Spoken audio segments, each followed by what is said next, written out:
Welcome students. स्वागत है आप सभी का एक बार फिर हमारे डिस्कशन पर। एजुकेशन इन इंडिया पर हमने पिछला भी वीडियो बनाया था।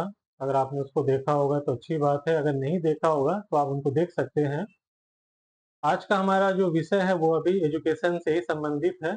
और अगर आप पिछले वीडियो को देखेंगे तो इस कंटिन्यूटी को समझ पाएंगे, यानी जो सीक्वेंस है उसको आप समझ पाएंगे कि हम आज जिस मुद्दे पर डिस्कशन कर रहे हैं उस पर हम क्यों डिस्कशन कर रहे हैं।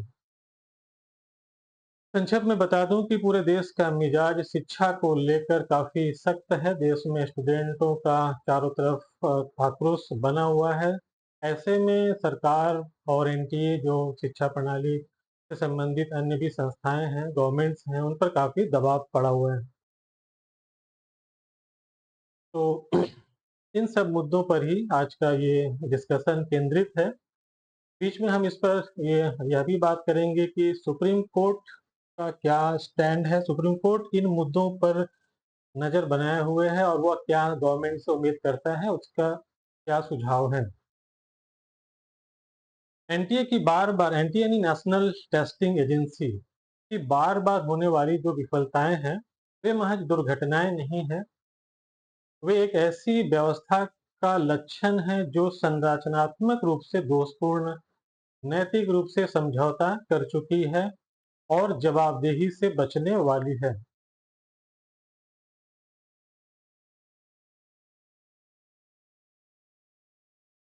भारत ऐसी परीक्षा संस्था यानी एनटीए जैसी संस्था का जोखिम नहीं उठा सकता जो हर वर्ष संकट में घिर जाए।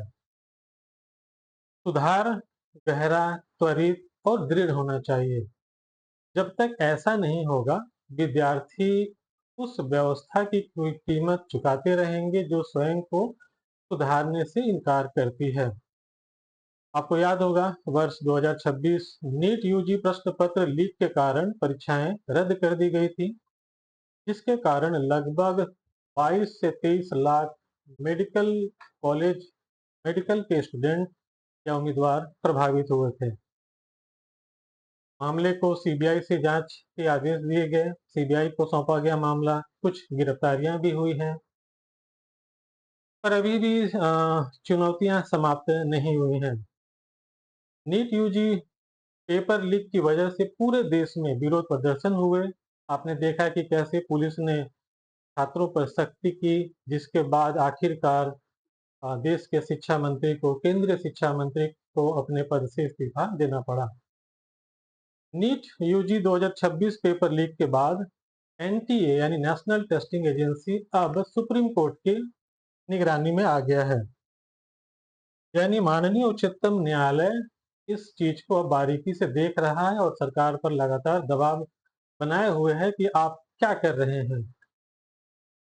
हाल ही में सुप्रीम कोर्ट में federal of all India medical association एवं यूनाइटेड डॉक्टर्स फ्रंट की याचिकाओं पर सुनवाई के दौरान ये बताया गया कोर्ट को कि 2026 का जो पेपर लीक परीक्षा आयोजित हुआ था उसको करने में एनटीए की बार बार होने वाली सिस्टम से जुड़ी और बड़ी विफलता का वो एक हिस्सा था। आज 20 अगस्त है, यानी कल 19 अगस्त को नेशनल टेस्टिंग एजेंसी में सुप्रीम कोर्ट ने नेशनल टेस्टिंग एजेंसी में सुधारों को संस्थागत बनाने की जरूरत पर जोर दिया। सुप्रीम कोर्ट ने सरकार से कहा कि एनटीए को ठीक से जरा सुधारिए, ऐसे काम नहीं चलेगा। कोर्ट ने क्या क्या बातें की हम आगे इन मुद्दों पर डिस्कस करेंगे। कोर्ट ने कहा कि सरकार को समाधान खोजने के लिए एक के बाद दूसरी कमेटी बनाने के बजाय ठोस कदम उठाने चाहिए। बहुत बड़ा बात है ये। सुप्रीम कोर्ट ने यह भी साफ किया कि नई जो नंदन नीलेकनी टास्क फोर्स आपने बनाई है उसके गठन को इसरो के पूर्व चेयरमैन की अध्यक्षता वाली जो पिछली कमेटी बनी थी उसको खारिज नहीं किया जा सकता। मतलब ऐसा नहीं है कि एक कमेटी आपने बनाई थी तब तक दूसरी समस्या पैदा हो गई तो फिर आप एक नई कमेटी बना देंगे। बार-बार इस तरह से कमेटियाँ बनाना ठीक नहीं है। पहले से ही जो कमेटी बनी थी, उसके भी बहुत सारे इम्पोर्टेंट सुझाव हैं, उन पर भी विचार किया जाए। ये बात सुप्रीम कोर्ट ने भारत सरकार से सुनवाई के दौरान कही है। एनटीए की भूमिका को लेकर, नेशनल टेस्टिंग एजेंसीज के रोल को लेकर हम बाद में बात करेंगे कि इनका छात्रों पर क्या प्रभाव पड़ा है। आपको याद होगा कि अभी हाल में ही सरकार ने इन्फोसिस कंपनी के पूर्व सह संस्थापक यानी को फाउंडर नंदन नीलेकनी की अध्यक्षता में एक टास्क फोर्स बनाई है, जिसमें लगभग 5 या 6 मेंबर हैं और काफी एक्सपर्ट हैं अपने अपने क्षेत्र के। इसका उद्देश्य नेशनल टेस्टिंग एजेंसी के तहत होने वाली जो सार्वजनिक परीक्षाएं हैं, उनको लीक प्रूफ बनाना। यहाँ जरा ध्यान दीजिए कि अभी जो टास्क फोर्स बना है, उसका उद्देश्य केवल नेशनल टेस्टिंग एजेंसी के तहत जो परीक्षाएं होती हैं, ना कि अन्य परीक्षाएं। अन्य मतलब एसएससी भी लेता है परीक्षा, यूपीएससी भी लेता है, रेलवे बोर्ड भी लेता है। इनका इनसे शायद कोई संबंध नहीं है। अगर होगा तो हम उस पर बाद में डिस्कस करेंगे, पर ये बारीकी, इस बारीकी को आपको समझना चाहिए कि जो परीक्षाएं एनटीए लेता है, उसमें कैसे सुधार हो, तकनीकी सुधार हो। लेकिन बेंच ने सरकार से ये सवाल किया है कि एनटीए की परीक्षा प्रक्रियाओं को बेहतर बनाने के लिए अ, पिछले वर्ष इसरो के पूर्व चेयरमैन राधाकृष्णन की अध्यक्षता वाली जो कमेटी बनी थी, उसको लागू करने के लिए आपने क्या किया है? भाई, अच्छा सवाल है। आपने एक और कमेटी बना दी। पहले जो कमेटी बनाई गई थी, उसने भी लगभग 101 सुझाव दिए थे। उसमें से बहुत सारे सुझाव गवर्नमेंट ने अ, लागू भी किया है, माना भी है, पर सारे सुझाव को अभी तक नहीं लागू किया गया है। तो इस पर भी सुप्रीम कोर्ट ने सरकार से सीधा पूछा है कि आपने जो राधाकृष्णन कमेटी का सुझाव है, उसको अब तक कहाँ लागू किया है या क्या किया है? कोर्ट ने यहाँ सरकार को ये समझाने का प्रयास किया है, इस बात को गौर करिए कि ऐसा नहीं होना चाहिए कि कोई कमेटी सुधारों का एक सेट सुझाए, जिन्हें आप एक परीक्षा में लागू करते हैं, 1-2 में, तब तक कोई और समस्या क्रिएट हो जाता है। फिर आप अपने एनटीए के अधिकारियों का तबादला कर देते हैं। फिर अगली परीक्षा में उन सुधारों को रोककर दूसरी कमेटी बना दी जाती है। तो ये जो सिलसिला है, ये रुकना चाहिए, ये नहीं चलना चाहिए।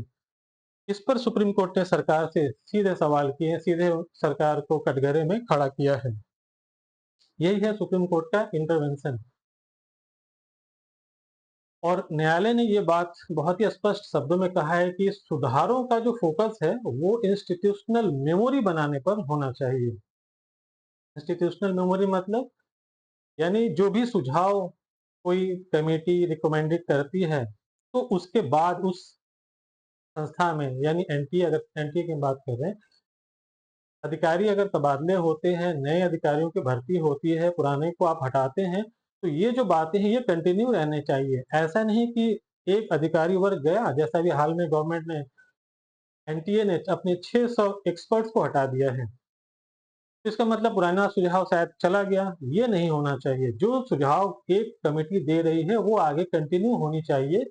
इसको सुप्रीम कोर्ट ने हाईलाइट किया है कि इंस्टीट्यूशनल मेमोरी बनी रहे, क्या चीजें हुई थी वो रिकॉर्डेड रहे, आगे क्या क्या चीजें उसमें करना है, बाईपास नहीं कर सकते।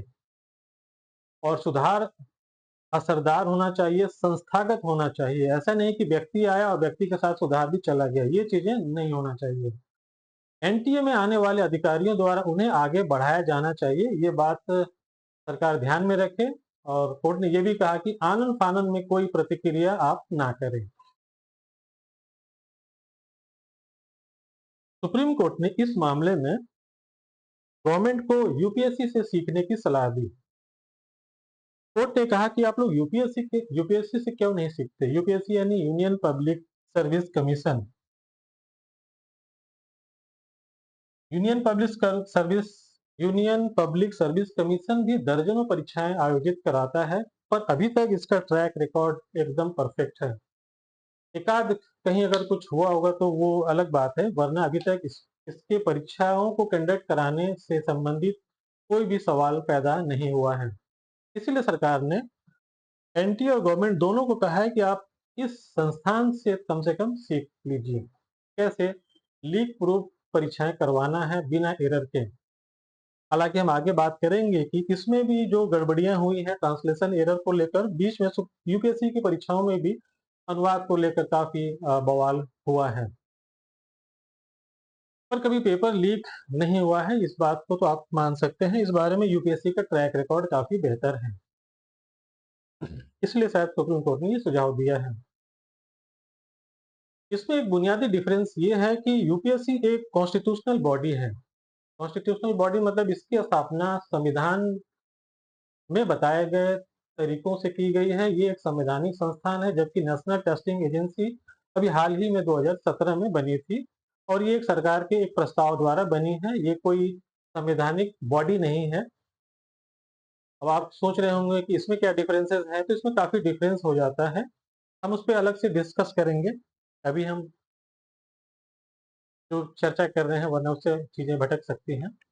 तो गवर्नमेंट को ये सलाह दिया गया है कि आप इनसे ज़रा सीख लीजिए। सरकार ने भी अपनी बातें समझाई हैं कोर्ट को कि हम क्या-क्या कर रहे हैं। सरकार ने कहा कि हम पब्लिक एग्ज़ामिनेशन यानी अनुचित साधनों की रोकथाम से संबंधित एक्ट बना चुके हैं, 2026 में बना है ये। और हमने एक हाई पावर टास्क फोर्स नंदन नीलेकनी की अध्यक्षता में गठित किया है। ये पेपर लीक को रोकने के लिए एक हमारे तरफ से उठाया गया अहम कदम है। पर शायद ये अभी सुप्रीम कोर्ट को लगता है कि ये पर्याप्त नहीं है। सुप्रीम कोर्ट का पूरा इस समय जो निगरानी है वो एनटीए पर चला गया है।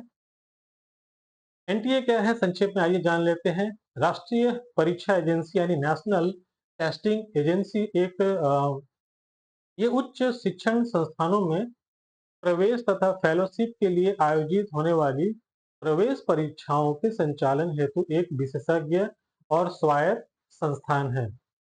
इसकी स्थापना नवंबर 2017 में की गई थी। ये शिक्षा मंत्रालय के अंतर्गत कार्य करता है और ये सोसाइटी पंजीकरण अधिनियम 1860 के अंतर्गत रजिस्टर्ड एक सोसाइटी ही है, ना कि कोई कॉन्स्टिट्यूशनल बॉडी। इसलिए दोनों के कार्यक्षेत्र और प्रभावों में काफी अंतर आ जाता है। और संक्षेप में कहें तो इसके कार्यों में गवर्नमेंट का इंटरवेंशन हो सकता है। यूपीएससी एक स्वतंत्र निकाय है, कॉन्स्टिट्यूशनल बॉडीज है। इसको इसके कार्यों में गवर्नमेंट की भूमिका बहुत ही सीमित है। और भी मुद्दे हैं, हम आगे इस पर डिस्कस करेंगे। एनटीए की स्थापना 2017-2018 की शुरुआत में इस उम्मीद के साथ की गई थी कि वो भारत की जो शिक्षा प्रणाली है उसकी तकनीकी दक्षता और प्रशासनिक निष्पक्षता को बेहतर करेगी।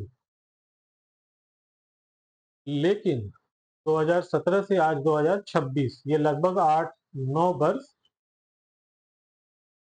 बीत गए हैं। बार बार उत्पन्न होने वाले अब संकटों का एक पर्याय बन गया है एनटीए। 2017 से लेकर 26 के बीच में कई बार इसकी परीक्षाओं को या तो रद्द करना पड़ा है या पेपर लीक की घटनाएं हुई हैं। ये चीजें बन गई हैं। एनटीए के साथ ये एक तरह का क्राइसिस ही चल रहा है। ये समझ सकते हैं कि एनटीए का सैनिक इस समय ठीक नहीं है या सैनिक का प्रभाव उस पर हावी हो गया है और इसका परिणाम भारत के जो छात्र हैं, जो कैंडिडेट नौकरियों के लिए तैयारी करते हैं, मेडिकल के जो स्टूडेंट हैं जिनको डॉक्टर बनने का सपना है, जो देश की बेटियां हैं जो डॉक्टर बनना चाहती हैं या अन्य क्षेत्रों में जाना चाहती हैं, उन पर इसका प्रभाव पड़ता है इसकी परीक्षाओं में होने वाली गड़बड़ियों से। विद्यार्थी अब जो परीक्षा देने जाते हैं तो उनके अंदर एक भय रहता है कि दोबारा कहीं फिर पेपर लीक ना हो जाए, कहीं प्रश्न पत्र गलत ट्रांसलेटेड ना हो जाए, कहीं और कोई इश्यूज ना हो जाए जिसको लेकर पेपर ये हो जाए, कैंसिल हो जाए।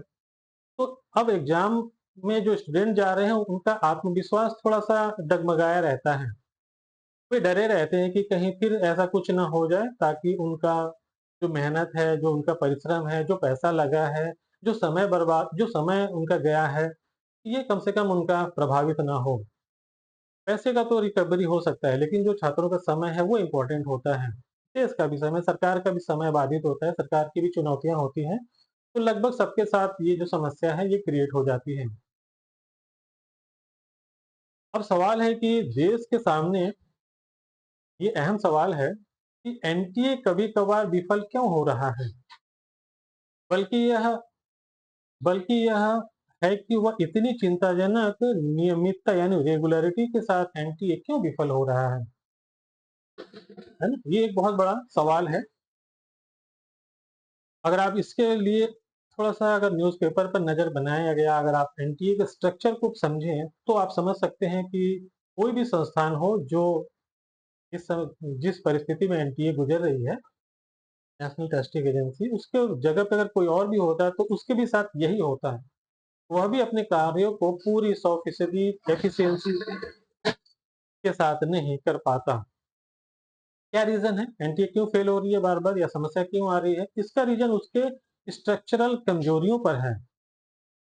उसके जो नौकरशाही है, उनकी दंडमुक्ति की संस्कृति में है, जिसने संस्थान को भीतर से खोखला कर दिया है। पेपर लीक के बाद नीट यूजी को रद्द कर दिया जाना और उसके बाद तथ्यात्मक त्रुटियां, गलत अनुवाद आदि के कारण ये परीक्षा जो वापस ले लिया जाता है, ये बच्चों और उनके पेरेंट्स या आम जनता को काफी आघात पहुंचाता है। आपने देखा होगा कि छात्रों का जो संगठन है या इवन पॉलिटिकल पार्टीज, कल मैं पढ़ रहा था, लेफ्ट पार्टियों ने भी एनटीए को भंग करने की मांग की है। उन्होंने कहा है कि एनटीए जो है, इससे शिक्षा का सेंट्रलाइजेशन हो रहा है, इसको बंद किया जाए और वापस शिक्षा को स्टेट को दिया जाए। मैंने अपने पिछले वीडियो में इस बात का जिक्र किया था कि भारत में जो शिक्षा प्रणाली की समस्या सेंटर और स्टेट के बीच के इस वितरण से है। यानी शिक्षा जो है वो इस समय कंकरेंट लिस्ट में है, पहले वो स्टेट लिस्ट में होता था। फंडिंग वगैरह की कमी की वजह से भारत में शिक्षा में उतना खर्च सरकारें नहीं कर पाई जितना विभिन्न कमेटियों ने सुझाव दिया था। मैंने अपने बोर्ड पे 6% जीडीपी का टारगेट भी आपको बताया था कि कैसे विभिन्न सुझावों में 6% जीडीपी का 6% खर्च करने की बात कही गई थी।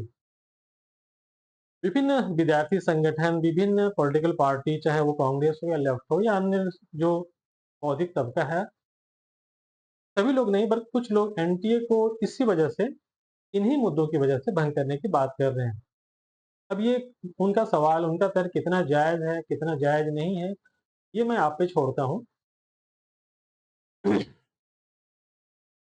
हाँ, किसी संस्थान को भंग करने के बजाय उसमें जो कमियां हैं उसको दूर किया जाना ज्यादा बेहतर उपाय होता है, जैसा कि मैं समझ सकता हूँ। इसको लेकर खुद एनटीए भी एक्टिव है और उसने भी अभी हाल ही में आपने पढ़ा होगा कि अपने 600 एग्जामिनर सदस्यों को या 600 एक्सपर्ट्स को एनटीए ने अपनी परीक्षा से, अपने कार्यप्रणाली से उनको मुक्त किया है, उनको हटाया है। अब आप देखिए, एक दो नहीं बल्कि 600 लोगों को एनटीए को हटाना पड़ा है। इस डेटा को आप सोचिए कि ये सामान्य बात है क्या? 600 एक्सपर्ट्स। आज 2-3 दिन पहले का अगर आप न्यूज़पेपर उठाएं तो आप इस चीज को बड़े बड़े हेडलाइंसों में देख सकते हैं। कल्पना करिए 10, 20, 50 या 60 भी होता तो समझ में आता कि चलो इतने लोगों की वजह से पूरी, लगता है कि पूरी टीम को ही उनको हटाना पड़ा है। इसका मतलब इतनी बड़ी टीम, इतना बड़ा एक फौज के साथ आप काम कर रहे थे और जिसके पास पता नहीं कितनी जिम्मेवारियां थी, क्या उनका ये था। हाँ, और आप इनको एक्सपर्ट्स भी कह रहे हैं, बड़ी अच्छी बात है कि आप ऐसे लोगों को हटा रहे हैं जो एक्सपर्ट्स हैं, ना कि जो कॉमन पर्सन है। खैर जो भी हो, अगर आपको लगता है कि इनसे, इनकी वजह से चीजें बेहतर हो सकती हैं, तो मुझे लगता है कि ठीक है, एनटीए का ये कदम बेहतर है। और शायद और पहले भी इसको किया जाता तो शायद चीजें बेहतर हो सकती थी। सरकार ने भी इसके जवाब में विषय विशेषज्ञों को हटाने, प्रश्न पत्रों की बहुस्तरीय जांच की घोषणा की है और एनटीए की प्रक्रियाओं को पूरी तरह से ऑडिट करने का भी आदेश दिया है। हाल ही में शिक्षा मंत्री ने इस बात को कहा है कि भाई आप अपनी पूरी सिस्टम को ओवरऑल करिए ऑडिट करके और मुझे शिक्षा मंत्रालय को जल्दी ही एक रिपोर्ट सौंपिए कि आप क्या-क्या करने वाले हैं, क्या-क्या आप कदम उठाने वाले हैं। तो इससे आप समझ सकते हैं कि कितनी चुनौतियां हैं और चीजें कैसी चल रही थी। हालांकि ये कदम आवश्यक तो है लेकिन पर्याप्त नहीं है। ये उस गहरी बीमारी का समाधान नहीं करते जिसने एनटीओ को एक ऐसी कमजोर संस्थान बना दिया है जो त्रुटिहीन परीक्षाएं करवाने में असमर्थ है। एक्सपर्ट्स को हटाने से ही इसकी चुनौतियाँ नहीं खत्म हो जाएँगी, बात क्योंकि अभी और भी चीज़ें हैं। इसके पास वैसे ही कर्मियों की जो स्टाफ की कमी है, परमानेंट स्टाफ ही नहीं है एनटीए के पास। ऐसा बहुत सारे समाचार अखबारों ने इस बात का दावा किया है, इस बात को पॉइंट आउट किया है कि एनटीए बेहद कम कर्मचारियों के साथ काम कर रही है। हालाँकि मैं इस डेटा को अभी तक नहीं ढूँढ पाया कि इसके पास कितने कर्मचारियों की आवश्यकता है, मिलेगा तो आगे हम बात कर लेंगे। आप इस चीज़ को देख सकते हैं, गूगल वगैरह पे सर्च करके पढ़ सकते हैं। मतलब एनटीए बहुत सीमित कर्मचारियों के साथ काम करती है, इस बात को आप अच्छी तरह से समझ लीजिए और महत्वपूर्ण कार्यों को ये निजी सेवा प्रदाताओं को आउटसोर्स करती है। आउटसोर्स का मतलब होता है अपने काम को बाहर की किसी कंपनी या अन्य सर्विस सेक्टर को सर्विस प्रोवाइडर को ठेके में देना, उसको आउटसोर्सिंग कहते हैं। ये भी इसके साथ एक समस्या है और यही वजह है कि पेपर लीक का एक रास्ता बन जाता है। जैसे ही आप कोई गोपनीय काम, कोई महत्वपूर्ण कार्यों को बाहरी एजेंसियों को ठेके पर दे देते हैं, तो कहीं न कहीं तकनीकी या कहीं न कहीं लीक होने का आप मार्ग तैयार कर देते हैं। ये सब चीज़ें यानी क्वेश्चन पेपर सेट करना बिल्कुल कॉन्फिडेंशियल और कहीं न कहीं बंद कमरे में होना चाहिए। अगर अलग-अलग लोगों के पास प्रश्न जाता है तो इसमें इस बात की पूरी संभावना है कि वहाँ से प्रश्न लीक ही होंगे। इतना ही नहीं, अभी और भी चीज़ें हैं जो एनटीए के साथ समस्या हैं। प्रश्न पत्र तैयार करने, उनका अनुवाद करने, उनका प्रूफ रीडिंग में, परीक्षा केंद्रों के संचालन और यहाँ तक कि तकनीकी बुनियादी ढांचे का काम भी ये बाहरी एजेंसियों द्वारा ही किया जाता है। आउटसोर्सिंग पर ये जो एनटीए की अत्यधिक निर्भरता है, इसने जिम्मेदारियों की एक ऐसी अपारदर्शी श्रृंखला बना दी है, जिसमें जवाबदेही कहीं अस्पष्ट ही नहीं है। हर पेपर लीक से जनता का विश्वास, स्टूडेंटों का विश्वास और कमजोर हो रहा है और दोबारा आयोजित परीक्षा उन विद्यार्थियों पर भावनात्मक एवं आर्थिक बोझ को डालती ही है, जो पहले से ही काफी दबाव झेल रहे हैं। यानी इन दो संस्थाओं के कार्यों, विशेष रूप से एनटीए के द्वारा जो परीक्षाएं ली जा रही है, उसका प्रभाव भारत में छात्रों पर पड़ रहा है। मानसिक रूप से छात्र परेशान हैं। आप एक डेटा मैं आपको बताना चाहता हूं कि आप पिछले 10 वर्षों का 2014 से लेकर 2024 तक का आंकड़ा द हिंदू अखबार ने पब्लिश किया है, नेट पे भी अवेलेबल है। NCRB national crime record bureau के पोर्टल पर भी ये डेटा अवेलेबल है। आप उसको देखिए, आप समझ जाएंगे कि भारत में परीक्षाओं से संबंधित विभिन्न मामलों में, मैं ये नहीं कहता कि एनटीए की वजह से, परीक्षाओं से संबंधित विभिन्न मामलों में भारत में 1 लाख से अधिक स्टूडेंटों ने आत्महत्याएं की हैं। मैं आपका भी डाटा बताता हूँ। अ, यानी सुसाइड का जो रेट है, अखबारों या विभिन्न रिपोर्टों के मुताबिक सुसाइड रेट में 80% की वृद्धि हुई है। 10, 20, 50% की नहीं, 80% की वृद्धि हुई है पिछले कुछ वर्षों में विभिन्न परीक्षाओं में। केवल नीट यूजी की मैं बात नहीं कर रहा। अब छात्रों की जो सुसाइड के जो मामले हैं, वो वो बहुत व्यापक हैं।